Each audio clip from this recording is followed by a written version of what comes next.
उनको क्या अहंकार नहीं, ये वायु, ये अग्नि, ये जल, ये पृथ्वी, ये तुम्हारा पोषण कर रही। अहंकार मत करो, उसी से तुम्हारा शरीर बना है, उसी से तुम तप कर रहे हो, तो भगवान की जय जयकार करो। अहंकार करने की जरूरत नहीं। तुम्हारा जितना तप है 2 घड़े जल में बिक गया। एक बड़े तपस्वी थे, वो एक शांत चित्त भजनानंदी महात्मा, वो गंगा पार कर रहे थे नाव में बैठकर शांत चित्त। अब उनके साथ बहुत से शिष्य थे जो उनके सेवा परिचर्या में थे। ये बात देखकर एक तपस्वी महात्मा अपमान करने के लिए खड़ाऊ पहनकर गंगा जी में ऐसे साथ साथ चलने लगे। तो जो अज्ञानी जन थे हो गए, वाह भाई महात्मा हो तो ऐसा क्या, महात्मा खड़ाऊ पहनकर गंगा जल से निकल रहा है। जब पार गए तो उन महात्मा जी बिल्कुल उदास जो नाव में बैठे थे, गए उन महात्मा से कहा, महात्मा क्या है, भीड़ बटोरे घूम रहे हो, कोई तप है तुम्हारे अंदर? कुछ नहीं।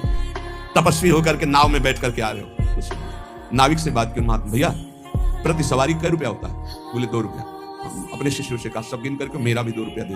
2 रुपया दिया। जब सब चले गए तो उन महात्मा से कहा, रुको महात्मा, जिन गंगा जी को भगवान शंकर ने सम्मान के लिए अपने मस्तक पर रखा, उन गंगा पर पादुका से चलकर अपने तप के प्रभाव से सारे तप को नष्ट कर लिया। जो तूने सारे जीवन का तप नष्ट करके पार किया, वो 2 रुपये में पार कर दिया।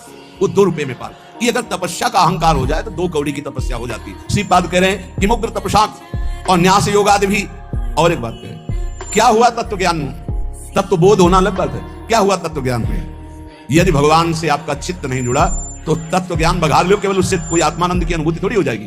तत्व ज्ञान होना अलग बात है, तत्व बोध होना अलग बात है। तत्व ज्ञान की चर्चा कर लेना अलग बात है, तत्व बोध होना अलग बात है।